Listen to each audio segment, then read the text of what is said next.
Hello, KIMLIP. I'm going to do probably a longer VOD review of this one. I always say quick VOD review, but I think this is a longer. You've got a few VOD codes that we can look at. You're going to start off on the Lucio. So just before we jump into the Lucio gameplay, just want to make sure that we're on the same page, that Lucio is a support hero whose main offering to the team is the speed boost that allows you to get your team close to the vulnerable targets on the enemy team. The biggest synergy with Lucio is Reinhardt, because Rein has a short range hammer. It's hard to get Rein's hammer on top of the enemy team if he's walking towards them and they're kiting and just walking backwards. It's hard because they can just keep walking backwards while he tries to walk towards them. That's why some good synergies with Rein are speed boost from the Lucio, or a Mei wall to block the enemy team from being able to run away anymore, and some other things, but that's just to give you an idea. Mainly, you want to play Lucio when you see a Reinhardt on your team. When you see a Monkey on your team, it's also it's okay, but it's no longer about strictly getting your tank onto the enemy team. In this situation, you're playing a version of, like, it's kind of like a dive kind of thing where you've got Monkey and Diva who want to find an isolated target and use their mobility to pounce on top of them, try to catch them off guard. And if they take too much damage, then you can use speed boost to get them out. Another thing you can do is you can stall the point with your wall ride around the middle point area, and you can offer heals on the point. Because when you're on the point and the fight's on the point, that's okay to be mostly on heals, because it's just one fight happening in one small space. In a small space, heals. In a large space, you want to cover distance quickly with speed. Okay, let's watch some gameplay for a little bit. I'll shut up.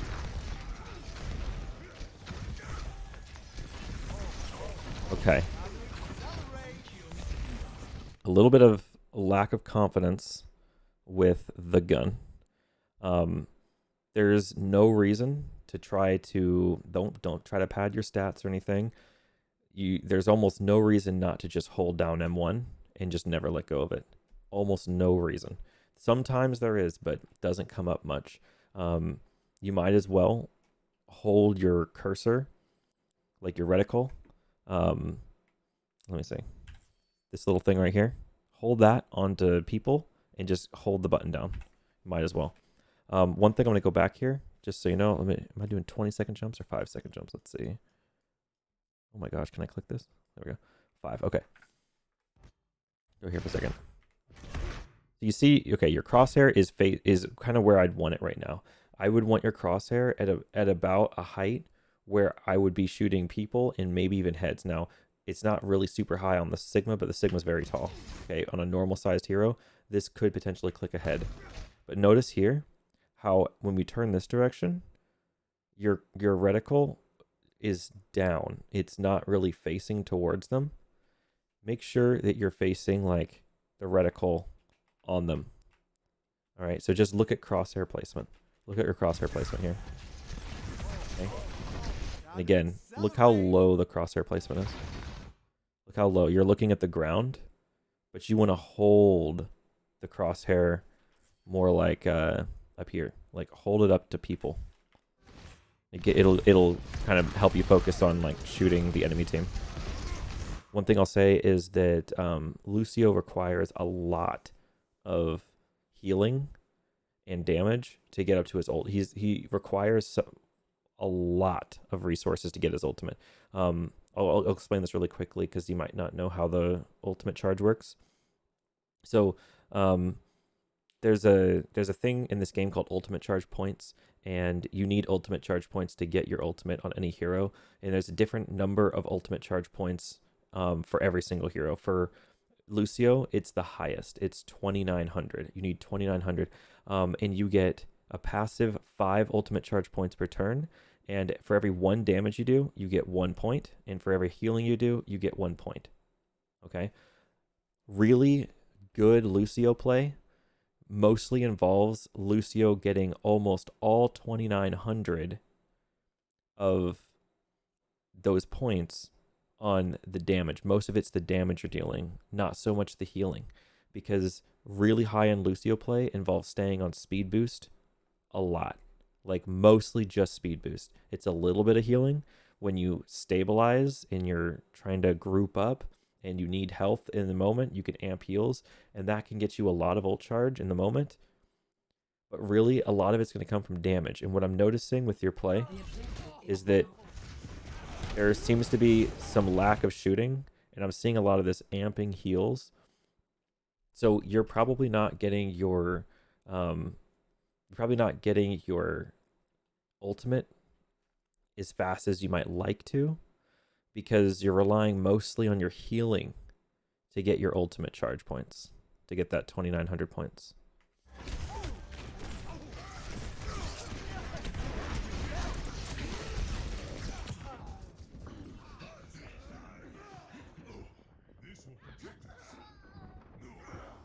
All right.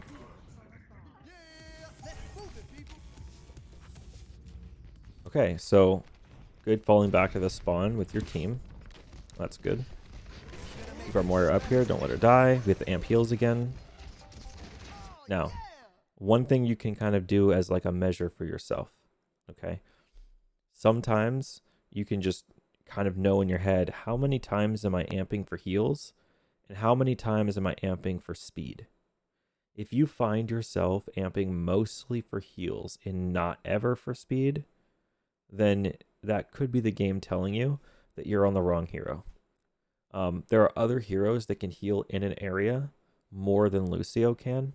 Like if you have to heal multiple people at a time and you just feel like that's all you're doing on Lucio and you can't get any speed boost in and it's just hard to do anything other than just heal your team, then I think that both Brig and Bap do better at healing the team, because Lucio can heal multiple people, but again, he's mostly for speed boost. And so if you're not utilizing the speed boost portion of the kit, you're not amping for speed and rushing in on the enemy team as a team, right? Then it doesn't seem like the right hero.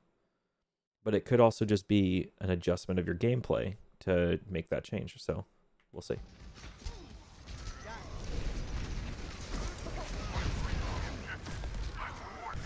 All right, your monkey's on point.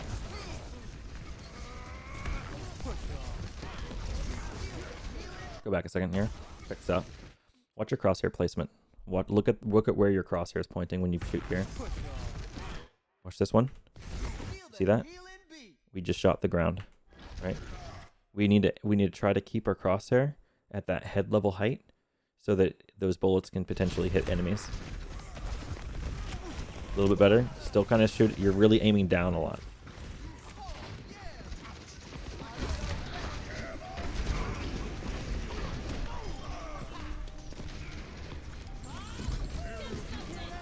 Okay, we're amping heals.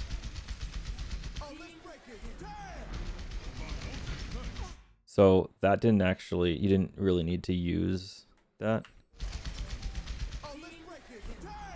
We're just gonna pull the camera out for a second. Right, and so all that's on the point right now is Bob, right? It's just a Bob shooting and everyone else is dead. Everyone else is dead, right? So that's not obviously when you want to beat. You want to beat when your team is under big pressure.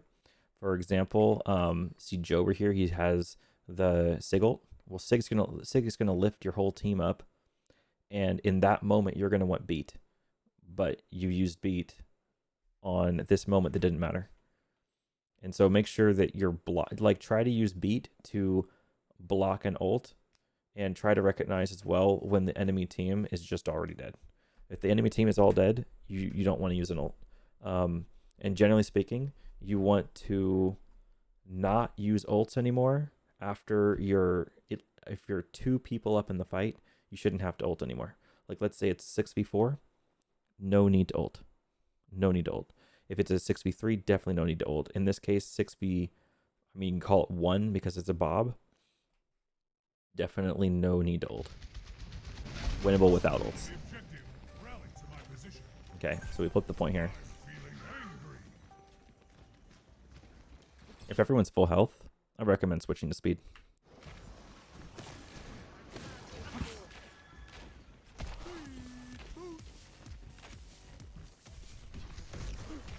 Get maybe a boop here. Very close. A little bit more shooting the ground there. Here he goes for the grab like I was talking about. If you had beat in this moment, that would be really good. Get an amp heal though. He still kills 2 people. So he wouldn't have killed those people if you had the beat.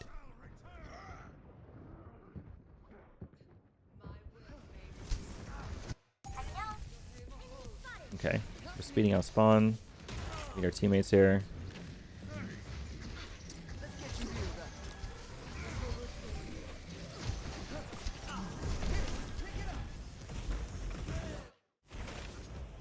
Is your team going this way?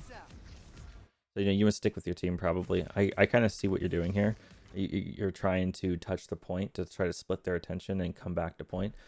It's a good thing to do. But it could also really backfire. Your team, I don't think in bronze, is going to be able to realize what's happening here. I don't really believe in these bronze players to notice the fact that you're going to go this way, touch point, turn their attention so that they can go in. They don't generally, bronze players don't generally have that kind of, that sort of like fight flow in their head. It's kind of just like all push or all pull at all times. So, I mean, we'll see how it goes. But they kind of might need you in this moment to not die. Okay, so your Moira's down. When you're rolling on the wall like this, I recommend probably being on healing or switching between healing and speed more. And also shooting.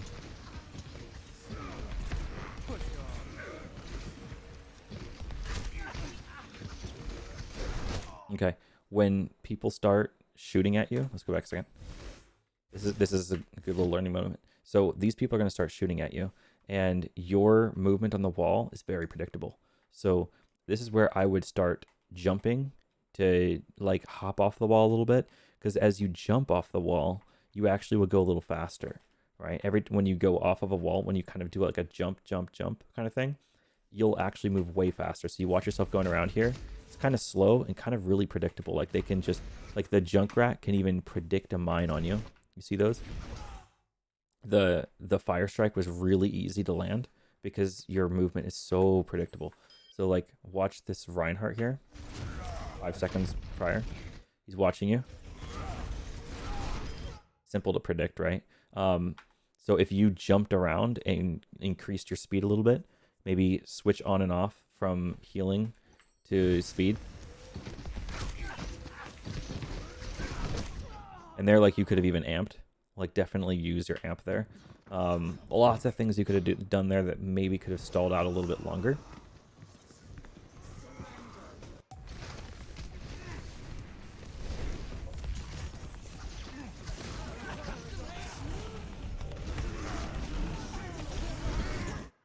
Okay. Yeah, I really wanted to get to point really fast there. Understandable. Going back for a second. So I know it's at 94, and so like 95% here, so things are kind of intense and you want to get to point as quick as possible. One thing you could look to do here though, and this is just, I'm going to point out a concept of something that Lucio can do, although it can also be like really hard fading sometimes, so just be really careful as you kind of attempt to do this. This isn't necessarily the best situation, but I do kind of want to demonstrate. We'll see how, like, Reinhardt is behind this corner and he wants to play this corner, right? So like what he wants you to do is he wants you to walk across the bridge and fight him in like hand-to-hand combat right here. He loves this because there's an Ana back here helping him out, And so he's not going to die. You're not going to kill this Reinhardt in this position without maybe first dislodging the Ana, or doing something slightly fancy. So as he kind of like walks this way to do a swing, what you could do, right, is you could wall ride off of this post, turn around and boop him towards your team. This is something that Lucio's want to do from time to time, is they're looking to, think about it in this way, displace the enemy tanks. So in this moment, if like, let's say it's not 95% and there wasn't such a strong urge to go to the point immediately, well, you could technically like boop this Reinhardt into your team so that your team catches him out of Ana's line of sight there. You see that, Ana? Catch him out of Ana line of sight. And now he's a little bit more vulnerable than he expected to be. And that's something that Lucio can do. Now, I know this moment, not a great example, but maybe one comes up in the future that you'll see. Okay. Next map. Okay, and we're on the baguette now. I like it. Let's see your brig.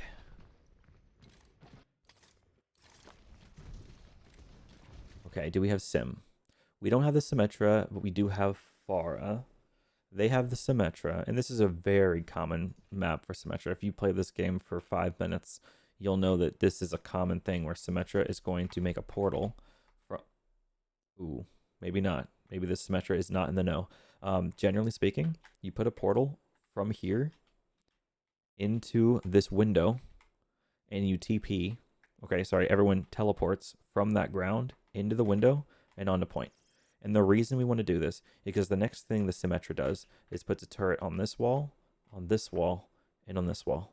And now the whole team is defending point, and the enemy team, you, have to get onto the point with the blue team already having a full establishment on the point.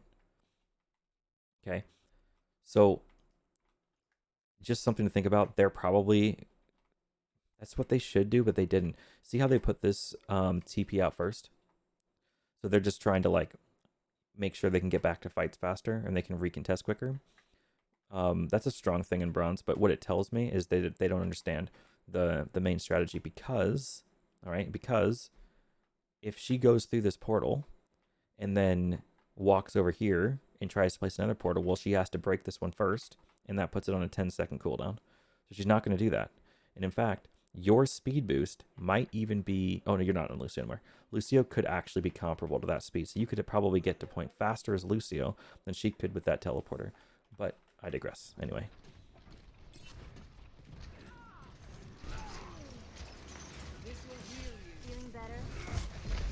Okay, so large part about Brig is holding this shield up around a corner so that you can abuse third-person perspective. So if you were standing at this natural cover, okay, and you held up your shield, you would have, I'll show you, this, hold on, you would have this view of yourself, which allows you to see around the corner without having to be around the corner. It's similar to what Ball can do when he goes into his tucked in mode and he's in a ball. He can do the same thing. It allows you to set up opportunities to outplay the enemy team. It gives you a lot of information. It is really, really good. It's a really good thing. So I'm looking to see if you'll do any of that, to look around corners, to give yourself some information, help you make a decision. And then the next thing I want to bring up about Brig is that she heals people mostly with Inspire and sometimes with health packs. So the Inspire is a 20-meter radius around Brig. That is, I'll give you an idea here. You and the Diva are about 10 to 12 meters apart. So 20 goes out to about here, okay, about there. And it's a sphere around you, even all the way up in the air. Like, you could heal this Pharah. That Pharah is within 20 meters of you. So the way you trigger Inspire is you have to hit someone with your flail, whether it's a mouse 1, or if it's your shift key, the one where the whip, like the whip shot. The whip shot will also trigger it. So either one, you'll get those inspire triggers. And what it does is it says every ally within that 20-meter sphere of you gets 6 seconds of inspire. Okay, 6 seconds of being healed for 15 healing per second. And if you hit someone with your flail again, it doesn't stack, but it does reset the time. Okay. Your other healing ability is the health pack. You get 3 charges on your health pack here. This down here. So when you throw your health pack at somebody, what this usually does is it's really good for your DPS who are on the flank and about to do something risky. That's a really good time to give them a health pack because it's like an instantaneous thing. It's like instantaneous cast time. And it gives them 2 full seconds of 55 healing per second, a total of 110. And that is exactly the same as Mercy holding her healing beam on somebody for 2 seconds, because Mercy also heals for 55 per second. Same numbers.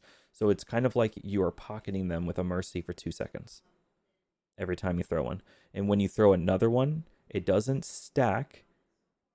It doesn't do like 2 health packs on top of each other. It just extends the time that it lasts for another 2 seconds on the back of the last one. So you can throw like 3 of them on someone and they'll get 6 seconds of it.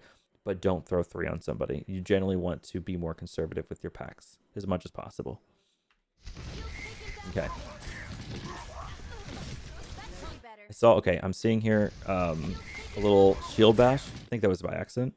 It is okay to use a shield bash to try to reposition yourself. That is fine. This looked like an accident though, so really make sure you don't do that. Careful, careful. You're taking damage from behind. You need to shield the other direction, or you need to pick up this mega if it's available. Yeah, pick up that mega. That's really important. You're actually about to die to that spear, though. I think you're going to die here. Yeah, that sucks. You need to shield the other way. Unfortunate. So, Brig, really good hero for counter flanking. You switch to Mercy here. I'm gonna finish talking a little bit about Brig though, so I don't get it off my mind. Brig, really good for counter flanking, really good for close combat, like brawly combat, small spaces, really good for that. Really good for protecting your other support player from things like Genji, things like Doomfist, things like Sombra, Tracer, all these flanking heroes, things like Ball especially. Although I don't know that you see a whole lot of Ball and Bronze, but that's kind of like what she does. And she can stun those flankers and slap them a little bit, throw a whip shot at them. It's great. Another thing to remember about Brig is that against 200 HP heroes, you need 4 slaps and 1 whip to kill them. It's 4 slaps, 1 whip. Okay, because your flail does 35 damage when you slap someone with it, and it does twice that much when you hit him with the whip shot. So the whip shot's 70. Okay, it's worth 2 whips. And so if you hit him slap, slap, slap, slap, that's a total of 140. And then if you whip him, that's 70 more. That's a total of 110. And I think your shield bash does like 5 damage. So that's 100 or 215 total in a little combo you can do. Like just stun, slap, slap, slap, slap, whip. And that'll kill a Genji. All right, let's move on. We'll talk more about Brig if you select her again. I absolutely don't mind your swap to Mercy here. Mercy, pretty good pick in the lower ranks, I will say. So in the higher ranks, much harder to play Mercy because it's a lot harder to get away with resurrections in higher elos. However, in bronze, you are generally not punished as hard when you go for resurrections, and so that's why Mercy can be pretty good. Very consistent, has high mobility, so it's difficult to target her down. It's easier to have survivability. She does really well in longer fights. You want fights to last longer when you're playing Mercy, just because of the way her hero works. I won't go too far into that. I'll just let you know that Mercy likes longer fights. Mercy wants to damage boost your DPS heroes a lot and also damage boost opportunities that your tanks can provide as well. So like if you see your Roadhog, if you have a Roadhog on your team, which you don't right now, but if you had a Roadhog on your team and you see him go for a hook and he lands one, he's going to go for that hook combo where he hooks him in and then shoots and kills him. Damage boost that just to make it more consistent, just to make sure he gets that kill, right? And when you damage boost somebody, just note that they get ultimate charge for that extra damage that you're dealing. And you also get ultimate charge for giving them that damage boost. So you're not missing out on getting ultimate charge for that. And you can go into your tab screen and look at like who is close to an ultimate and then start damage boosting them to get them their ultimate faster. You can strategically think about who can get their ult faster and help them do that. That's something you can do as well. Okay, so we're keeping our Moira up here. We got rocked, you're getting around cover, that's good. We're behind cover. We can res that pretty safely. Good.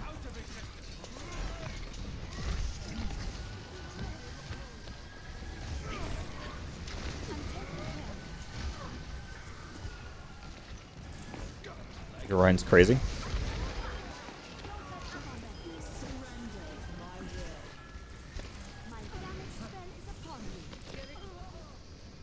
Okay, so we're able to push in pretty hard here with Coalescence, and that helps us walk into the point. Definitely pocket the Pharah whenever you have a chance to. That's excellent. I assume that by level 134, you're familiar with the Pharmercy name of thing. That's where you have a Pharah and a Mercy, and you just pocket the Pharah. You basically want to damage boost the Pharah because her rockets do 120 damage, but when you damage boost them, the 120 gets boosted by 30%, and that's adding 36 damage, so 156 damage per rocket instead of 120. Really big, and it also splash damage. It gets her barrage faster. Pharah demands the enemy team play hit scans to kill her usually, and if she's playing behind cover a lot, using ceilings as natural cover and rooftops as natural cover, it's really hard for the enemy team, even with hit scan, to kill the Pharah, especially if every time they do happen to land a hit on her, she gets healed right back up again. It is really, really hard for Bronze to deal with it.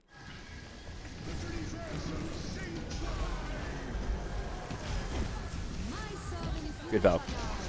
Yeah, good Valk. So one thing I want to say about Valk is generally like one of the best times to use Valk is less so to save a fight and more as a way to aggressively force the enemy team to either back up and give you space or use ults in response, right? It kind of like forces the enemy's hand to do something. The best way to set that up is look for a good 6v6 situation where neither team is really kind of doing too much, and then when neither team's really doing too much and there's something that we can do, we Valk, and then we walk forward and we are doing great things, right? Like the enemy team has to either give us that space and let us walk forward, or they have to ult back in response. Okay, and so in this case, they're just going to probably die because you did a great response to the enemy Sig ult. Yeah.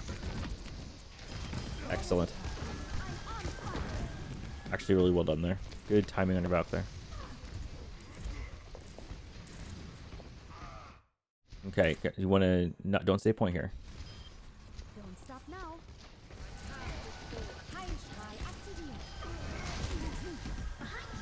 You get away. Nice. More up here. Monkey's Tesla lightning thing does 60 damage per second, and when you're holding your yellow beam on somebody, it's 55 per second healing. So they only take 5 damage per second. If you're pocketing them, basically you can heal almost all of Winston's damage. It's a good thing to note.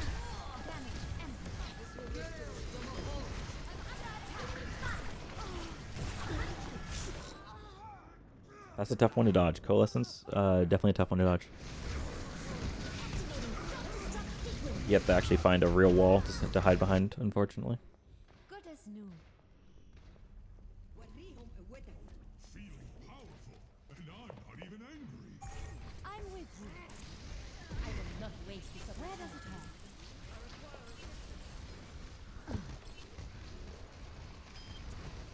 It's good to see that you're on the Pharah now. I'd like to see a little bit more time spent with the Pharah.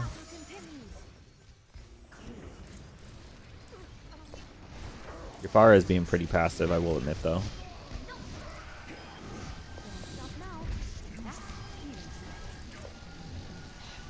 You absolutely can pull out your pistol and kill the little turrets, by the way. You can totally do that.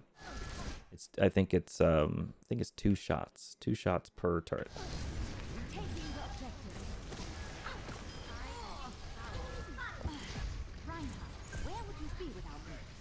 Sometimes it's easier for you to notice where the turrets are than your team, just because there's a little bit less you're doing mechanically on the hero than the rest of your team is doing on their heroes. And so it's kind of ideal for you to shoot those turrets. Yeah, definitely want to be... Oh, that sucks. Yeah, so let's go back a second. Okay, so in this moment, you're down 2. This is going to be a really rough one to win. And then you see the Reaper going for an ult here. Oh, no, you didn't. My bad. You're down 2. Now you're down 3. You go for the Valk. It is hard timing. It's also pretty hard to pay attention to the kill feed. But definitely pay attention to it. If you're really far down in the kill feed, you actually don't want to Valk. You want to just save Valk for next fight.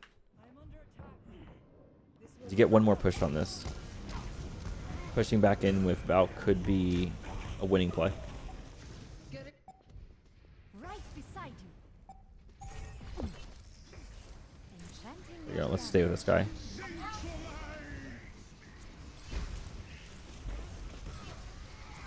So one thing I will say, and I noticed that you're doing here, all right? Great Mercy play. Great Mercy play has you pocketing the Pharah, right? But not necessarily having to look at the Pharah all the time. And now watch. I want you to watch how closely you're looking at the Pharah and nothing else.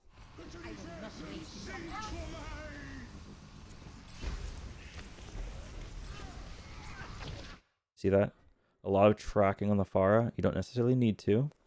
One thing you should be aware of as well, if I go into options here, and I'm sure you are. I'm sure you're aware.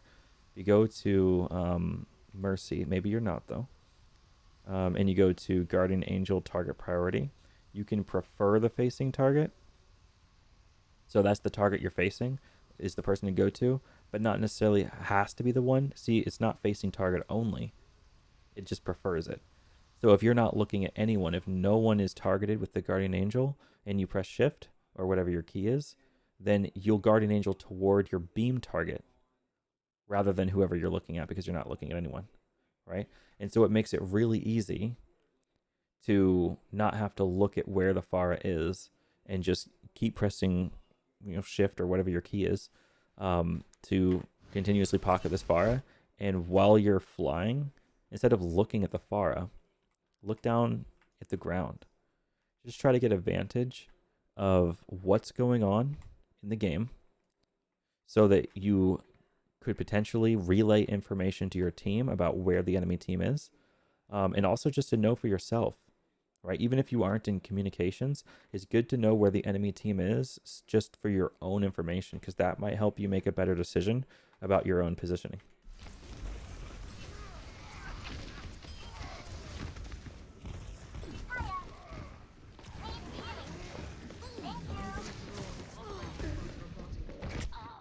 Oh, I'm sorry. Sucks.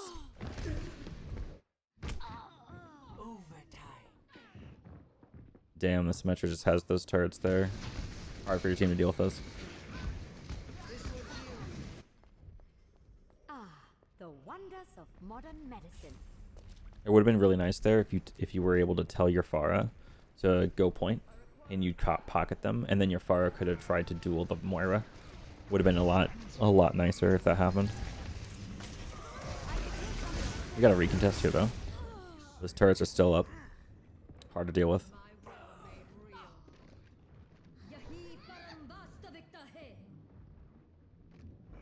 Yeah. Okay. So this is the end of the game. Alright. let's go on to the next one. Let's see what happens in this one. This one you said you won, but you don't feel like you did very well. You didn't earn it. That's interesting. So let's go check this out. All right, you are F9. Okay. 2, 1. Round 1. Capture Teleporter the online. objective. We move swiftly. Okay. So let's see. We have a Farah again. That means that I'm probably expecting to see you pocketing the Farah. And other than that, we have a TP, a Moira, Sigma, Diva. Something I noticed about Moira players in lower elos is they know that they can heal pretty well, but they underestimate sometimes just how far away their teammates are, and then they won't heal a teammate because they're just too far away. And that's kind of where you come in. So I kind of feel like, just, I mean, it depends on how good this Moira player is, but I'm getting a sort of like prediction in my head. I'm thinking that you're probably going to have to heal a lot more than you'd want to, and you're not going to be able to focus on the Farah as much in this game. We'll see. Right beside you. Casting a spell. I will not waste this opportunity. Observe the battle. Okay, so we're on this Farah. That's good. Where does it hold? Your support has arrived. Something to keep in mind, by the way, because in your post you mentioned that you wanted to at some point get up to plat so you can play with your plat friends. In bronze, you're probably not going to get shot at very much when you're flying around with your Farah up here in like the middle of the open sky. But as you get to higher ranks, you actually will get shot. And so, like, let's say Farah is right here where she is. I would, if I'm Mercy, I'd like to be back here. And the reason why this position is appealing is because the enemy team can't see me. My hitbox is not visible to the enemy team. Really high level Mercy play involves not exposing your hitbox to the enemy team, like ever. Like just never showing them your hitbox. But in lower elos, it's going to happen no matter what. Just try to minimize it, right? You got shot at a little bit there, yeah. We don't want to get shot at all. And so, like, let's pick this one out, right? So, bar goes up a little bit. When we press shift here, what we're looking to do is we're looking to shift up to where she is and then press our angelic descent button to go past her. We're going to kind of slingshot up to the ceiling and kind of ramp off the ceiling a little bit here. See how I'm still in cover? See how they wouldn't be able to see me very well without having to walk into the point? That's where I'd want to be, right? And instead, watch what you do. Watch what you do instead. Okay? Here, they can all technically see you. They could see you, right? Now, it's not a terrible spot. I'm not saying it's terrible. I'm being really nitpicky here, but it's really to drive the point home, to get you thinking about the concept of just always being behind something, trying to be behind something here. And so like this, I'm really uncomfortable with. You're just kind of like really open and exposed on your hitbox here. That is tragic. If you don't get back up there, that's really tragic. Okay, you're good. You're good.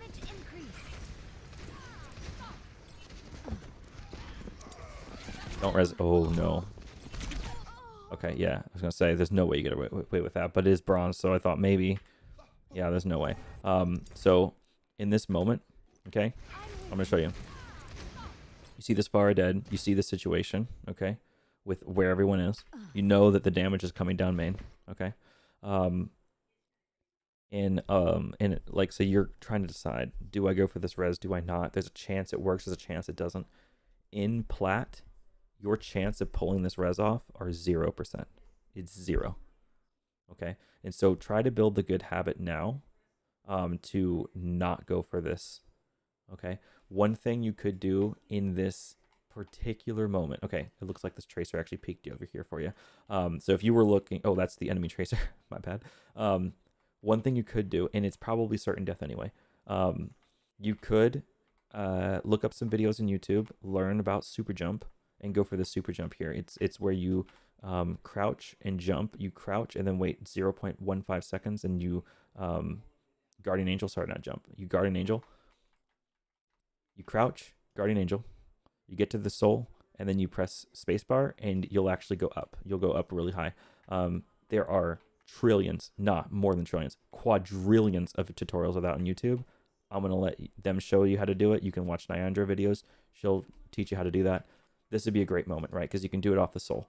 So what you can do is you can super jump to the soul, jump up, and then get an angelic descent down to this high ground right here, and then you're safe. Okay? So that's what I'd be looking to do here. I would look to get to this high ground and then retreat. You get your retreat going, try to find a teammate to latch onto, and then hold their hand and leave. Okay. For this, 0%. Absolute no-no.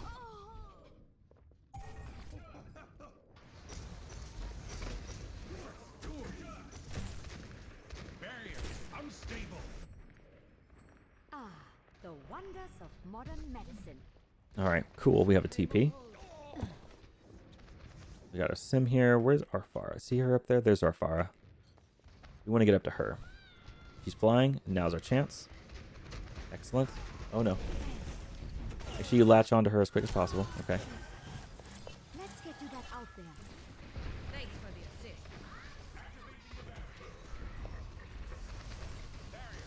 Take them down. Yeah. Okay. I like this. However, I would prefer you be with your Farah. Now, I know your Diva's low, right? You're looking the situation. Your Diva's low. You see that? And you're like, oh, no. Okay, but Moira is the tank healer. You're the DPS healer. And I say that because Moira heals for more. The one that has more healing per second, in this case, the Moira, she has more healing per second. She's the one that handles the tank healing, where you handle the DPS healing, and especially with pharmacy. I would latch onto this pharmacy here because, you know, watch what this Farah is doing, right? This Farah is doing great things. She's using the roof as natural cover, okay? She's back here. She's going to be shooting the enemy from behind. And now that I'm watching this, this is, you know, it's not fantastic. But okay, here she is. She's shooting from the enemy's backside. And what happens when you do that, right, is that generally all these people start looking at Farah. I want you to see here how Tracer, you see the little arrow, the little carrot? Tracer's looking at Farah, Anna's looking at Farah, Zen's looking at Farah. We got Ash looking in this direction, probably wondering where Farah is. And then you have Hog looking the other direction. Not a single blue teammate is looking at your team. And that's why this is strong. That's why flanking is strong. Because it turns all its attention, all that damage that was preventing you from walking to point is now looking at Farah instead. Right? And if you were here with her in this moment, she wouldn't die. But unfortunately, I'm pretty sure she dies here. Yeah. Okay. So if you were with her, she'd live, and your team would be able to push from the other direction. They would get the enemy team, or the blue team would get pressured out by redundancy of range pressure angles. They would get spammed out, and they would not know what to do with themselves. They'd be caught with their pants down. Okay. Now, they were still turned around by the Farah. The Farah alone was still able to make it happen. So you are able to get a foothold on point. That's good. I still stand that would have been better to pocket the Farah, though. Okay, we get a 2-kill from the bomb. That's excellent. Okay, we keep our Moira alive. If we keep the Moira alive, then the Moira can keep our tanks alive. I am optimized.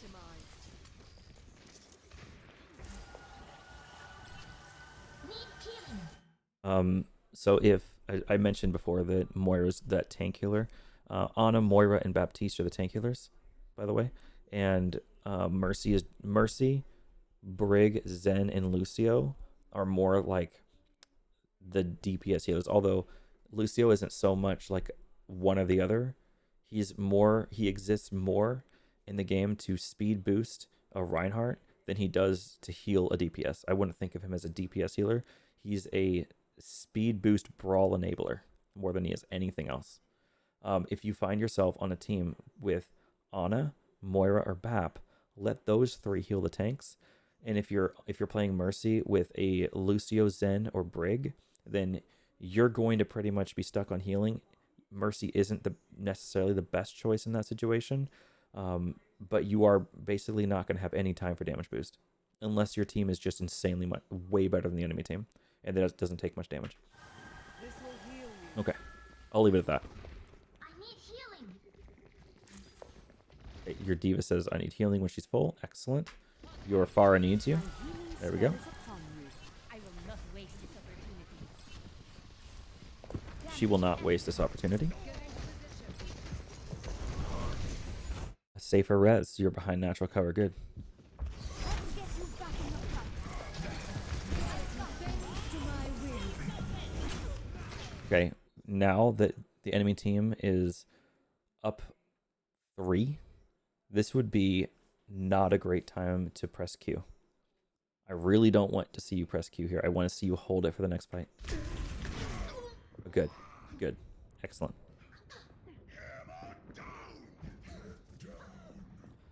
I would have been so sad if you pressed Q, but you didn't. Good job. Okay. We group up and we press Q and we push into them. Well, we push into them, and then as soon as we kind of collide with them, we press Q. That's for us at least, for Mercy. Let's get you back out there. You kind of want to press Q like upon collision. Like about now.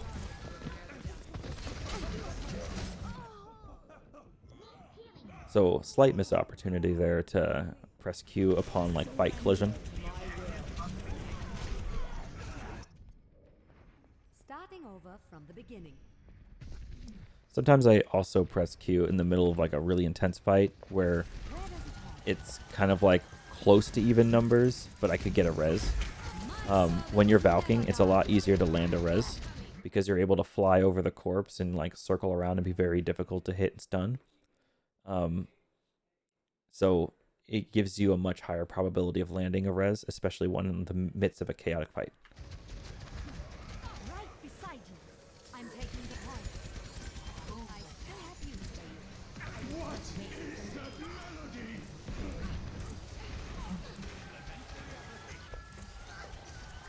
I'm capturing the objective. Damage increase.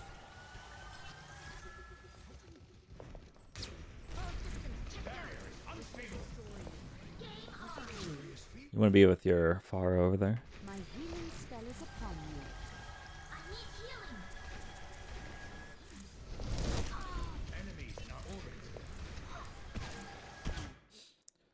Okay.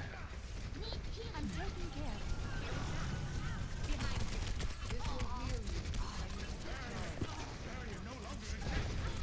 Casting a spell on you.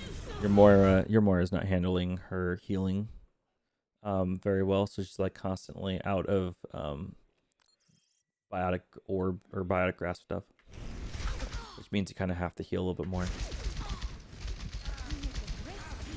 She's not being very like conservative with it. You can see how she's like completely empty here. She has none. That's why you're having to heal so much. Surrender to my will. We come out with the Coalescence. Mainly because this is kind of a last fight scenario. Even though you're down 3, they have 99%. There's no time for you to give them point and then regroup and repush. You have to win this particular fight. So, unfortunately, it seems like that's going to be it unless this Coalescence does something cool. Graphical error. She's coalescing. Okay, sustain slightly. You're back. Kill 1 with the Diva Bomb. Let's get you back out there. Gotta kill that soldier.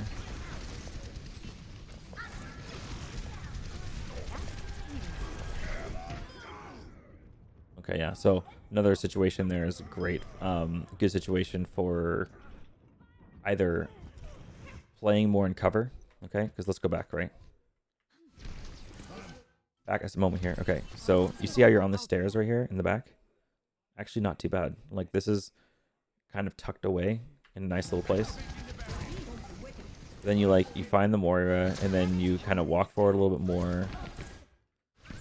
Guardian Angel over here. You want to be staying kind of like behind this pillar because you're afraid of people flanking this way. Like, they got Ana here. They did have a soldier here for a little while.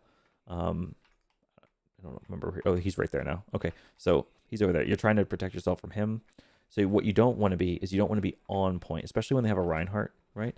Because Rein's going to eventually at some point start swinging his hammer around point. You don't want to be within hammer range ever, right? Never be within hammer range there. So this positioning, really bad right here, because then he can just exploit it.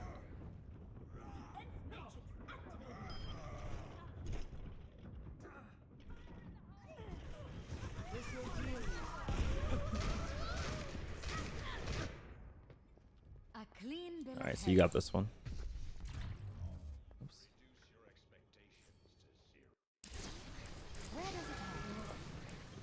All right. So now we don't have the fire, we have the Junkrat. Junkrat gets probably hook comboed by the hog. You might have been able to save him from that, you might not have. You definitely cannot res that. I like you're being tucked into this little cubby area, protecting yourself. Okay, this is risky. You're okay, okay. Leave a body block to that for you.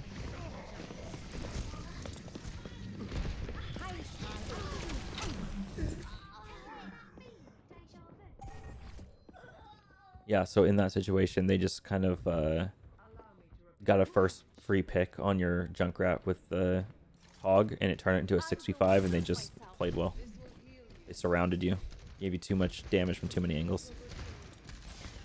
So you swapped off to Brig. Okay, I'm looking at the enemy team. Okay, so they have a Tracer. You might be trying to protect your team from getting flanked by the Tracer. Honestly, not a bad idea. One thing you should know about this point is that playing on the point, not so great, and generally kind of want to... Okay, let me talk first about this. Why is it bad to play on point on the Nepal Sanctum? Because you're just surrounded by angles that have cover, right? So like if you're on point, look at this Ashe. She's got this pillar, she's got this angle, she can just kind of like peek and shoot you here. She could shoot you from here. She could be peeking you from here. She could peek you from here. She could jump up here and shoot from behind. She could peek at you from over here. Someone could drop down over here and shoot you from this way. And you're just kind of surrounded by angles, right? So you don't want to play point. No point, no point, no point. But when you're trying to retake this whole thing, generally what the enemy team is going to do is they're either going to hold these doorways like this one here or this one here, or you can expect that there be a person like Ashe holding the bridge. The bridge, very important. So what I would do is I would always try to encourage your team, instead of pushing this way, out this way, I would be looking to push this way, right? Because step one to taking this point usually is getting a foothold on bridge. And if you can establish a presence on bridge, then you can probably establish a presence on point.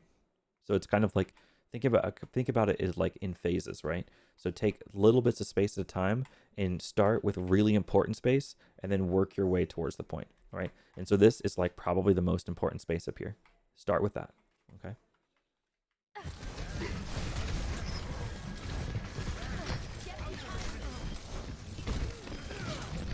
Your team's doing a good job though at kind of just doing the opposite, right? Is take this space first. Don't rush to point. We don't need to take point first. We just need to win a fight here first. And that's kind of what your team is doing. So actually good job. So you're just going to win the fight here.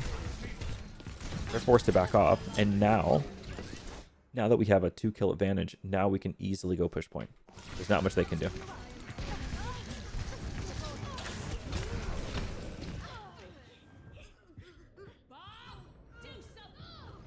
Bob's nasty.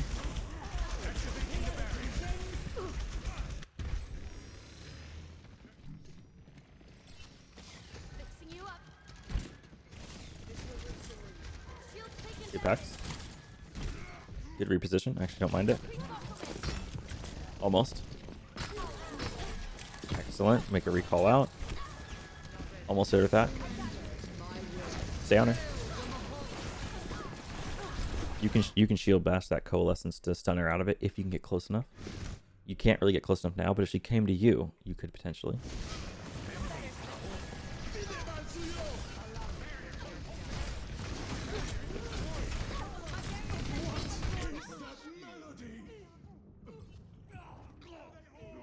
Let me go back for a second. Sorry.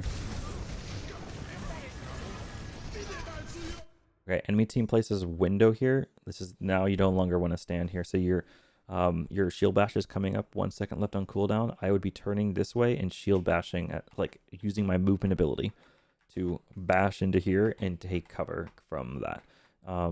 This is death. This window, absolute death. Do not stand in front of it. You will die. As you get to plat, you'll get punished for this much faster. The fact that you're even still alive is crazy to me. Like, the reaction time to get away from this needs to be like a lot faster. And also using this bash in what seems to be like accidental ways is kind of a common occurrence. So definitely look into that. Figure out why you seem to be using bash. Because it makes sense to bash this way to take cover. It doesn't really make sense to bash this way into the air and do nothing. Even as like a movement ability, you're not getting towards them. Like, yeah, I'm not really sure.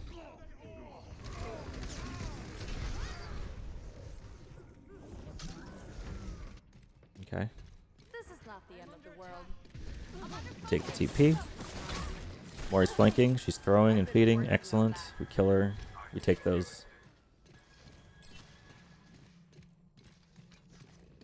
Your Sigma dies though. Okay. Like behind. Nice boop. Okay. Alright, so once he picks that thing up and he's got the Moira there.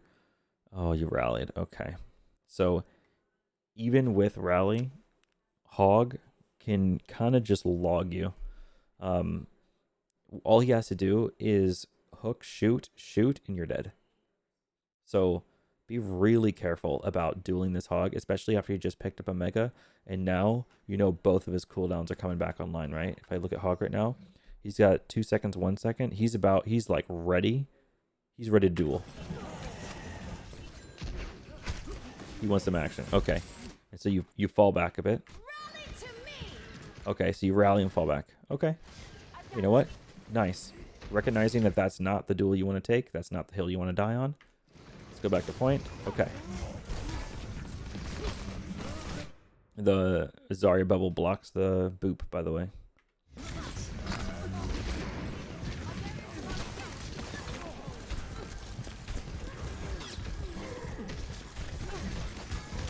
Almost on a boop off. That was pretty cool. Almost. Damn.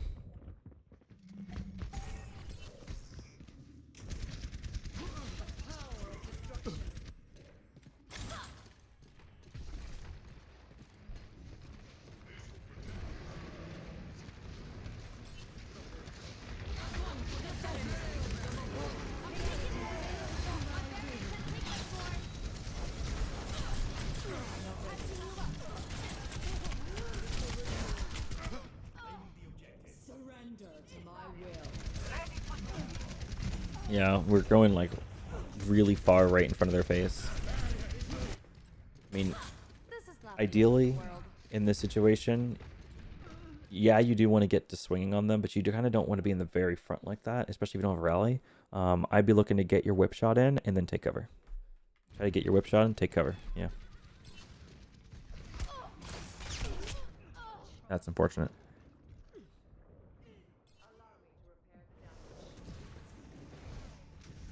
You got your whip shot in though. That's good. Keep that inspire up.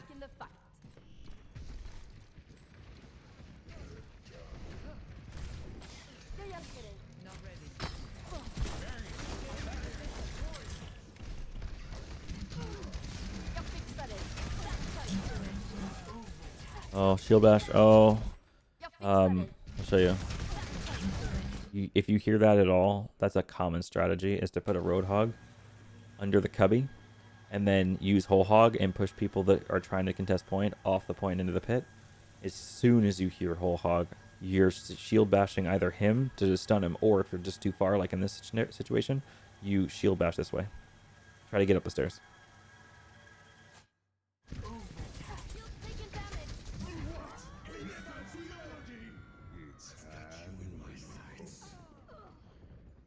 Okay.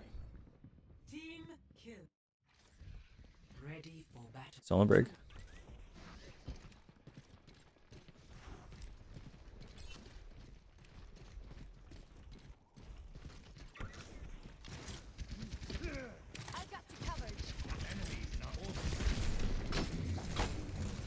You want to be on point.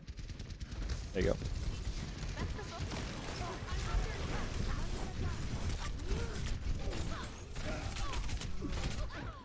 The objective is now active. Sorry, go back a second.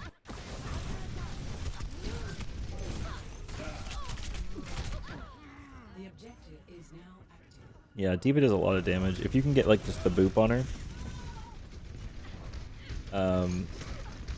you don't have to like be the one that's like flailing in her face. You don't want to stand right in front of her. She actually does do a lot of damage when she's staring at you in like point blank. She does a lot. Believe it or not, she actually does more damage per second being right up on you than Junkrat would do. And it's not close. It's actually like double. So just be aware she does insane damage up close. Nice boop. That was actually a really good boop. Should be proud of that one.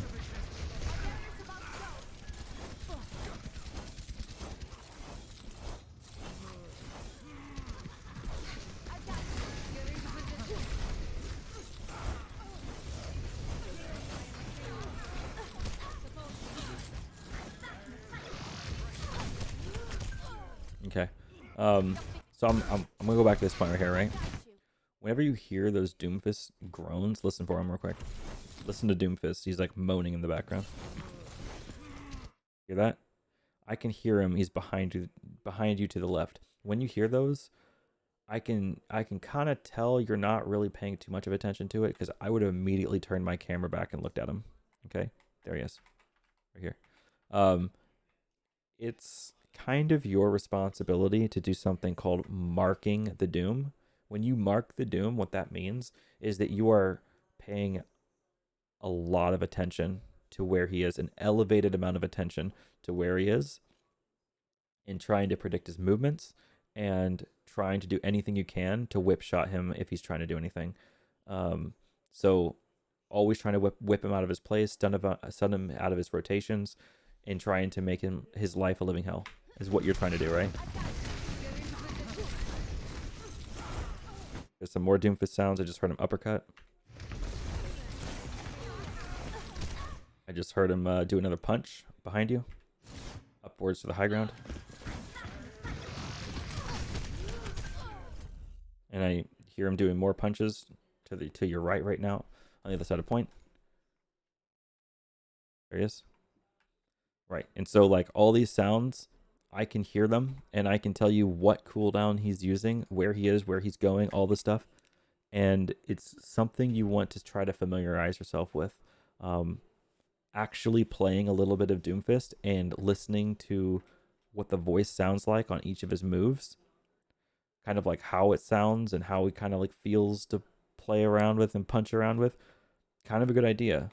Like take some Doom into quick play around with him, or go do some Doomfist parkour and just like on a custom game and try to figure him out a little bit, just to kind of like hear him, so that way you can do kind of what I just did, where I told you exactly where he was, what cooldown he was using, and get that in the back of your mind, because it's kind of like on you to be watching for that. Otherwise, Doom is like a real menace.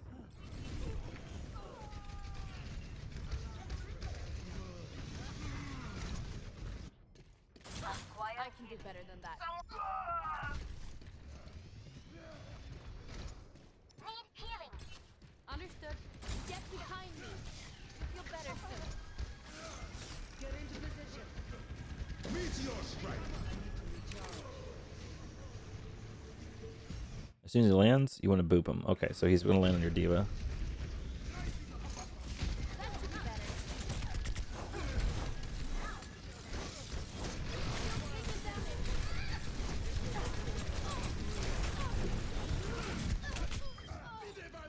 I want to mention as well, when I say mark the Doom, I don't mean go and hunt down the Doom. Don't get the wrong idea here. I'm not saying go hunt down the Doom. I'm saying just always know where he is and constantly like look around for him with your camera, so that you can anticipate his play and try to counterplay him when he actually gets to you. Don't go out of your way to go to him.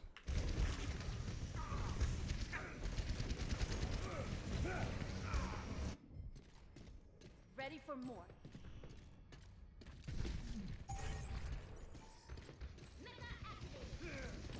I'll take care of you.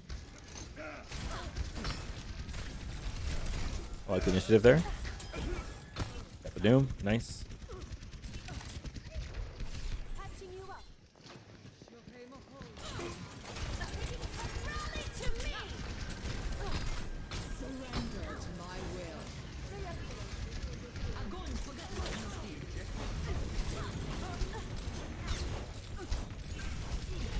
More better this long. Okay, check this out. More better this long. See this? In this moment, this is really cool. You actually can shield bash this bomb while it's moving, and it will stun the bomb. Stuns work on the bomb, okay? And you can, when you stun the bomb, it stops moving, okay? It will, then gravity applies to it, and it falls to the ground, okay? So you could look at this, see that it's coming, shield bash it, and then tuck around the corner, and you'll be fine. And your team will be fine, and you won't have to retreat outside a point. Oops, not you. More better this long. You see it? Shield bash, and then go to point. I got you covered.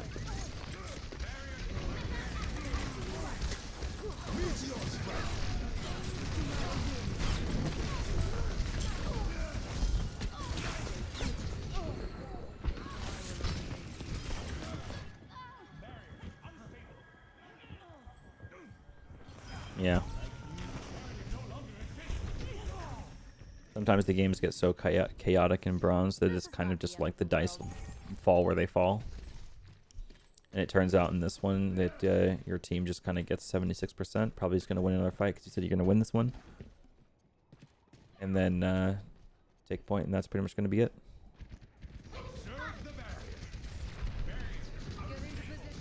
I've got you.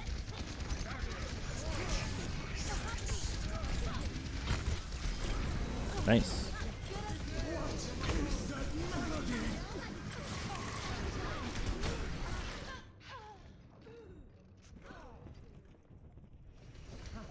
Damn, yeah. I mean, Coalescence is another thing you can stun there, but you weren't quite close enough to get into the stun.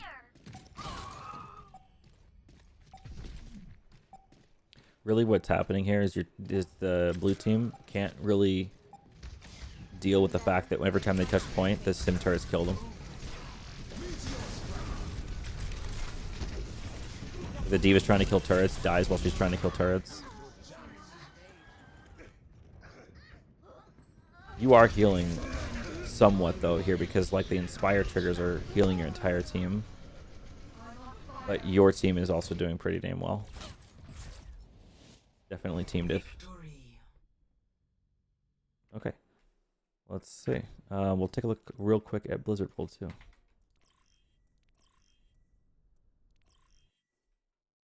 He said, this is a win, and I think I did pretty well, except for positioning issues in some unlucky moments. I played Mercy only. Okay. Let's see. Oh, wow, it gives us blue team, finally. Excellent.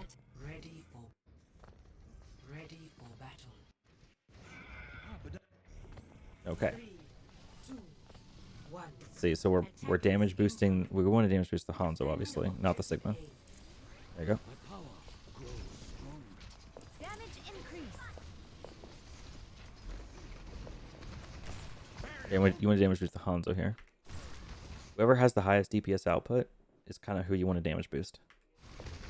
And Hanzo has the most. The most on your whole team.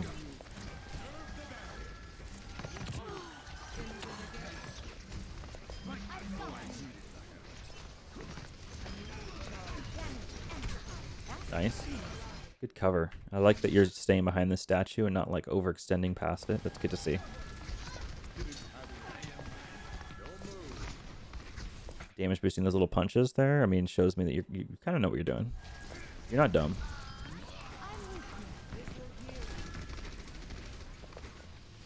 I'm taking care of you.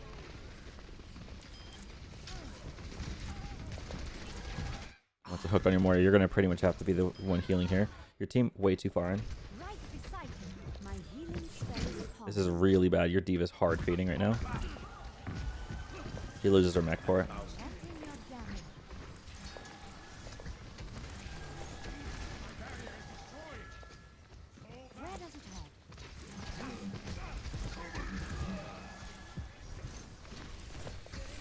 Okay, you're behind cover when you do this. That's good. Nice. Let's get you back out there. Damage amplified. Mercy in the Reitschaft. Damage increase. My servants I like it. never die. Oh, hold on. Did you kill 2 and then use it? My servants No, you never used it and then die. killed 2. Okay, yeah, that's fine. Hopefully we win this fight with no other ults used. My damage spell is upon you. Good stuff. Gravitic flux isn't quite ready yet. Damage increase. My healing spell is upon you. So your team's playing way too far up here. I just want to mention this. The reason why this position isn't really great is because what you have to do is kind of compare it to playing back here, right? Playing back here or up here. And just notice how much harder it is to dismantle a defense that is staged like shooting with a shield here or shooting with a shield up here or just kind of being in both positions than it would be to dismantle this. Notice how much easier it is to dismantle this defense. Like as the attacking team, all they have to do is put a few people in this way, have them come out around here, and now they've flanked all of you. And then they could have the other half of the team push on main, and suddenly you're getting attacked from multiple angles where you don't have shield. You're going to lose your backline immediately. You lose your healers. You get staggered. You die, and you lose point. Okay? And so what it really comes down to is the fact that there is a door right here. The existence of this door and the ability for the enemy team to just walk over here without you noticing is why this position sucks a lot. So encourage your team to pull back if you can, if you're in comps. Helden sterben nicht.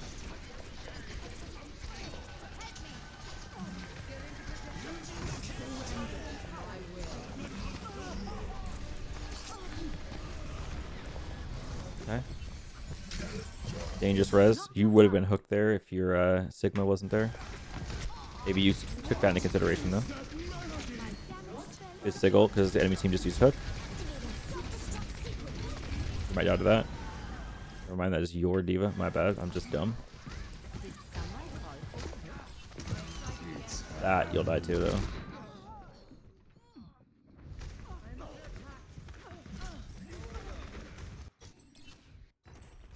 Okay. Seconds remaining. I'm with you. Still potentially going to recontest. Probably not. Maybe. This is just going to kind of peek around a moment. Get into position. Did someone call for it? Objective lost. Stop the payload.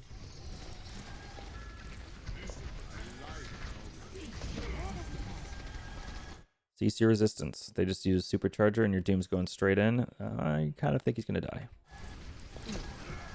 Yep. Called that. Your damage.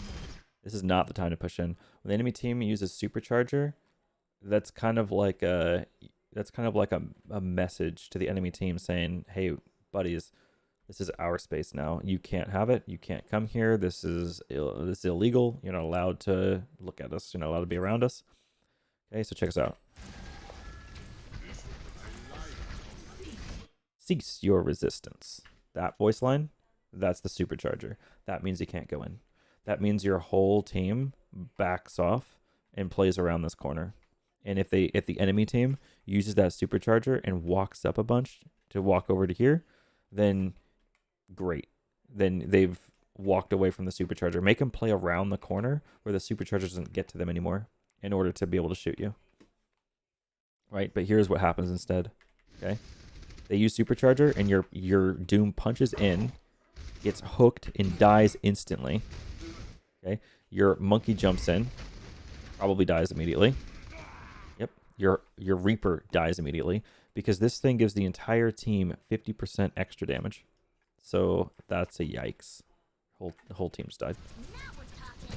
Your Diva's fading. So in this moment, you and the Diva should both leave. In this moment, I see my diva's going to feed her living shit off, I'm going to turn around and go away. I'm literally not even going to help her because I'm helping her feed. I'm enabling her to feed if I stay here with her.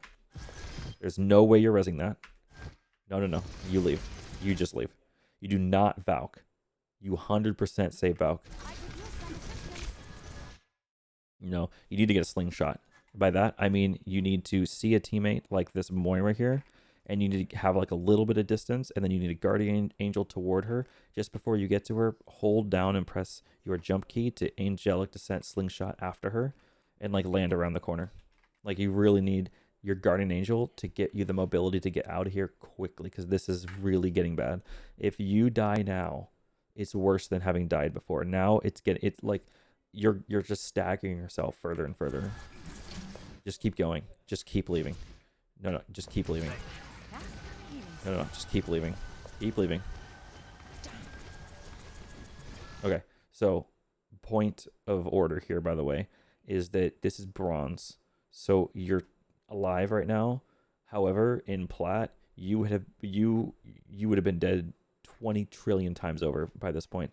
They would have punished the shit out of you guys for staying around, and there's no way you would have lived in plat. No way you would have lived. Okay, so Reaper's finally back now. The supercharge is over. We're past that point. Might be able to get this res. Okay. I still have you. My servants never die. Okay. So this not as bad. We would definitely want to get back to our teammates who are low though. So let's kind of see how you use this. Staying with our team back here. That's fine. Mori's going to heal up the Hanzo. You're going to heal up the monkey. This is fine. This is fine. I have empowered you. Okay.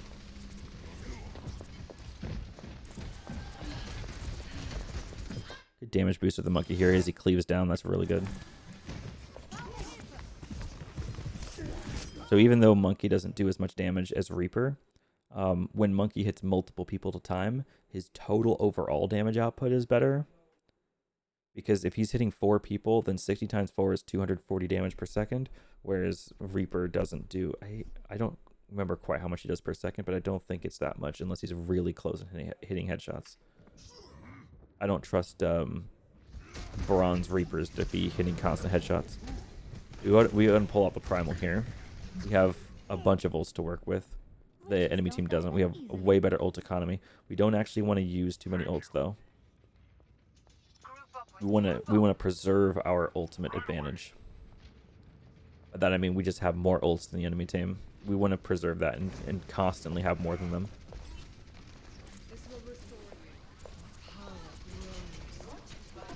Your support has arrived. Did someone call for it? Kill feed says that Genji just killed your Hanzo in the back line. That means he's behind you.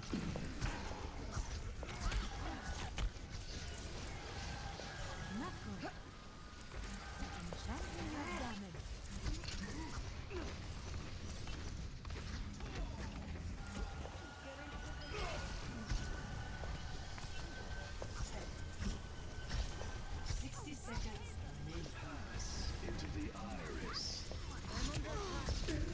Okay. So, yeah, that was a lot of just like heal botting and off tank rather than like damage boosting a DPS hero. But I'm gonna give you a pass on this one just because the diva is in a pretty strong position, being that she's like on the high ground. Excuse me. She's on the high ground, and these people back here are just kind of like way in the way back. Making sure this Genji doesn't get to stay up here for free and keeping the diva up for that.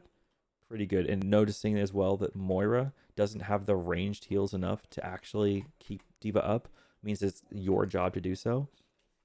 So yeah, it's fine. This whole thing you did peel for your diva, which sounds weird because diva's supposed to peel for you, but yeah, I think it was the right play.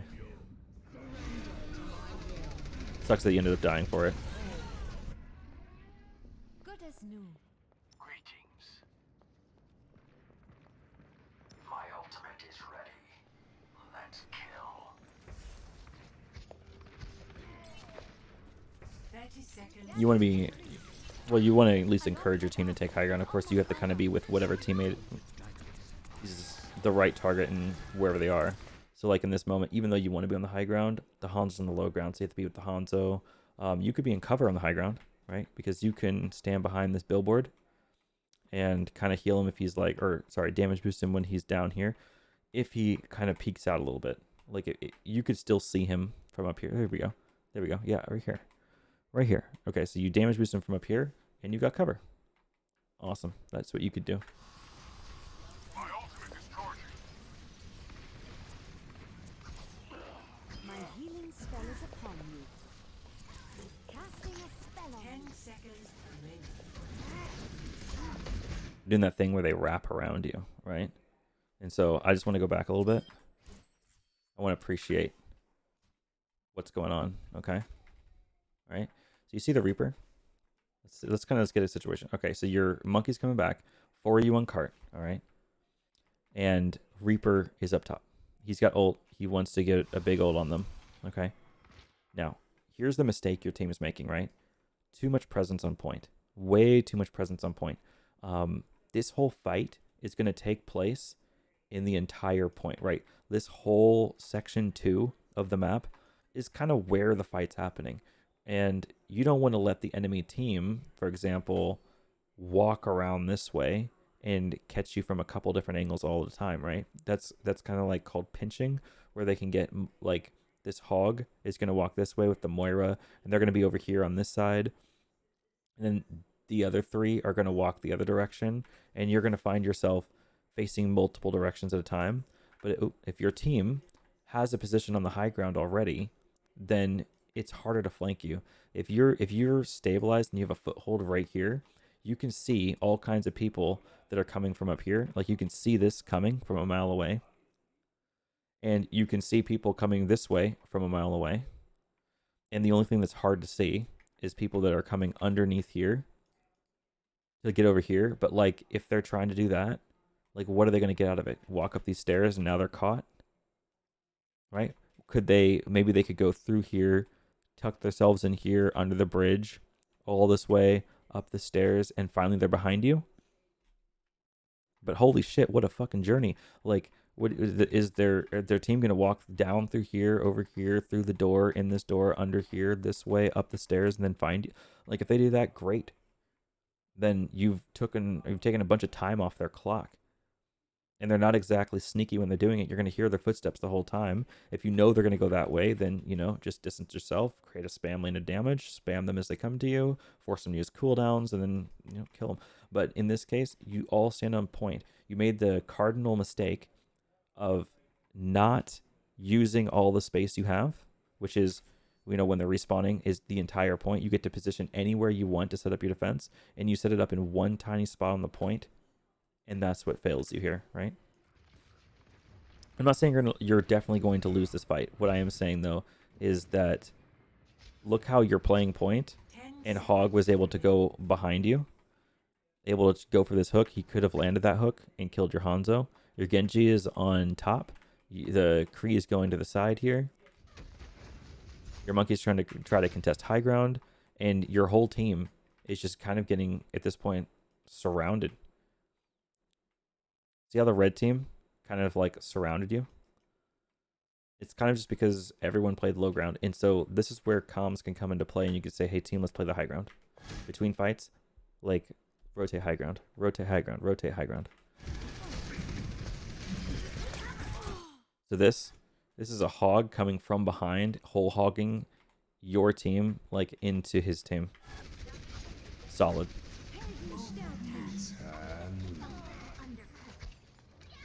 Yeah. All right. Watch that one more time here.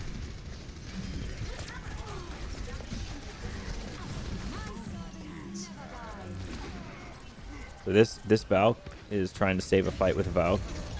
Could work, but it's really tough.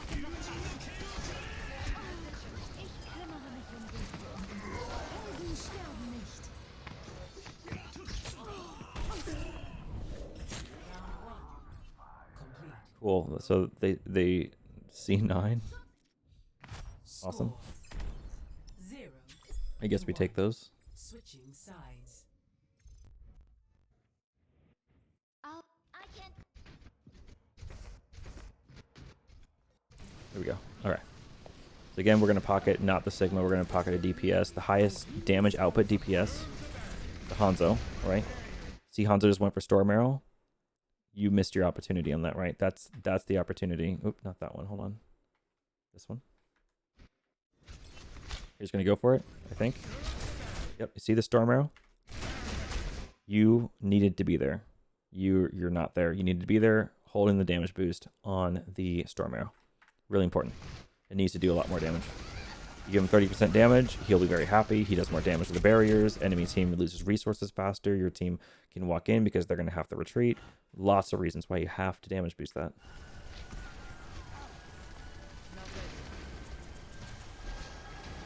Another Storm Arrow, you missed it. You gotta have it. Gotta have damage boost with that Storm Arrow.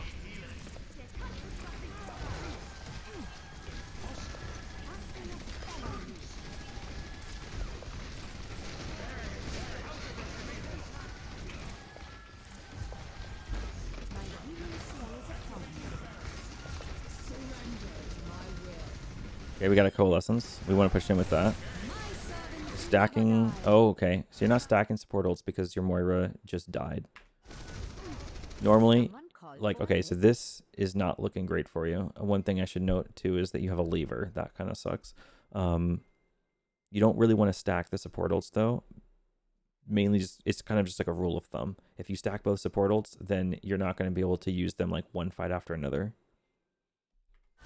You also used Coalescence when you were like a man down, and it's 5v6. No way you actually win this like you say you do in your Reddit post unless that guy comes back.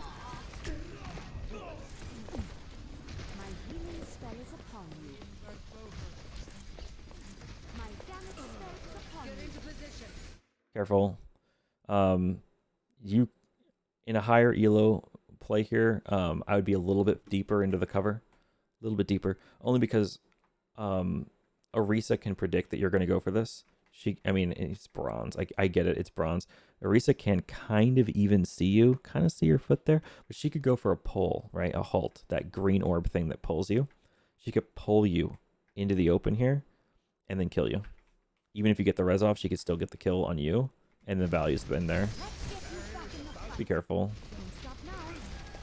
It was pretty safe. I'll give you this. Especially for bronze and the fact that Sigma's shield was right there, it was safe enough for bronze.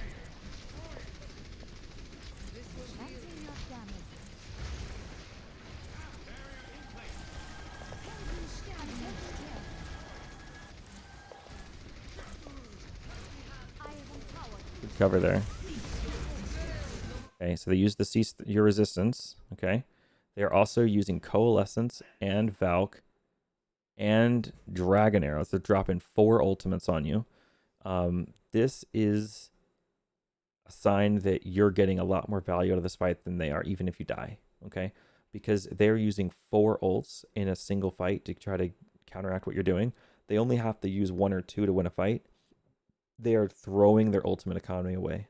They're just like, I don't care about ult economy. I'll just ult. And now it gives you a chance of actually winning this game. Because yeah, you're going to die, but they just use 4 ults. So now you're not necessarily ahead in ults, especially because you just got your lever back. But you're way closer. Now you got an actual game here. Because like they could have rode that out. They could have had that 6 ult thing and then just kind of used 1 or 2 here and there to ride out that advantage for the rest of the game. But instead they gave it up, and now they're not at that much of an advantage anymore. In fact, I'd say, you know, actually you got better economy than they do right now. You have better ults right now than they do. I should say more, not better.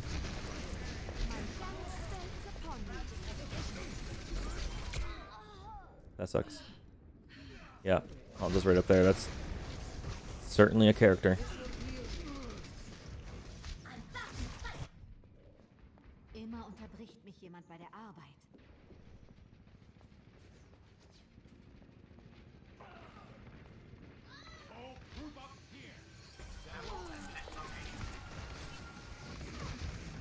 Is someone called for?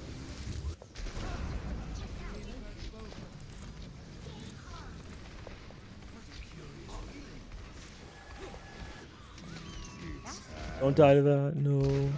Okay, you're good.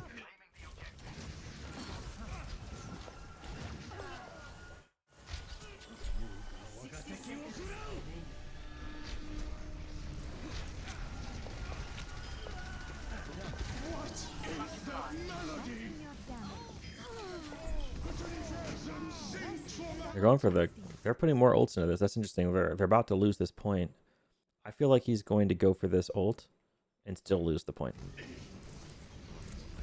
Yeah. Major waste. Major waste. Enemy team just throwing their ults into the trash can at this point. My damage spell is upon me. My servants never die. Okay. I would say just a bit early. Mainly because are they a full 6 yet? They might be. Yeah, no, they're not. They got some stragglers. You're way ahead. I'd consider this a 6v4 at the moment.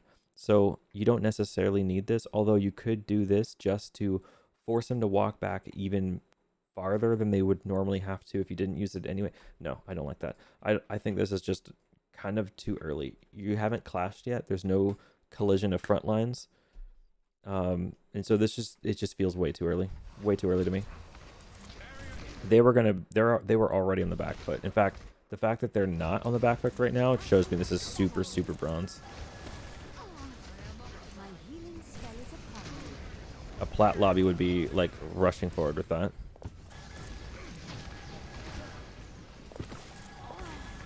Oh, careful that Kree.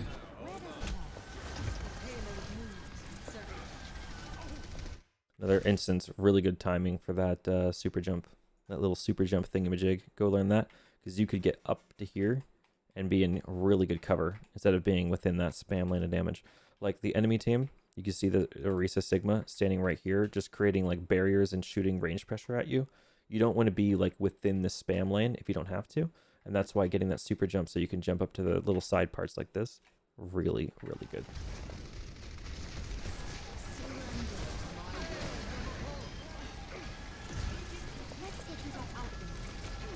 This is so passive. Not on you, this is like both teams.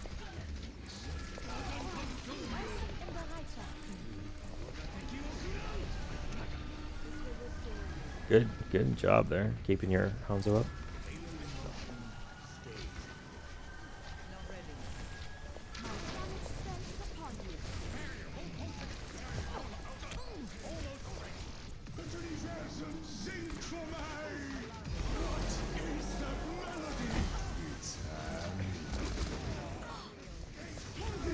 No, can't go for that res. Unfortunately, it's too dangerous of a res. Sig right in front of you. Sig alone can throw a rock at you and stun you out of the res. And then you're knocked down briefly and he can just kill you. Let's get the payload moving again. Coalescence is charging. Your Sigma changes to Zarya, so now you're on Zarya Diva. Not ideal. Zarya Diva is not a very good comp. But in bronze, I mean, you can pretty much play whatever, as long as you play well.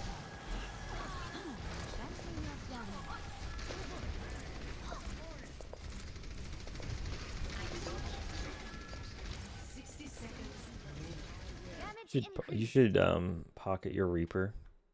Look what he's doing right now. Check this out. Hold on. Look at him. 60 seconds. Okay, so you pocket him, he gets this kill way faster. And then he gets into a good flank position on the enemy team, gets this Blossom out, you win the game.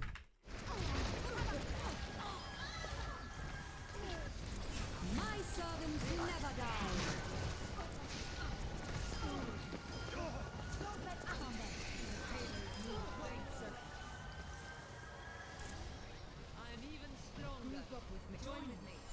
Alright, yeah.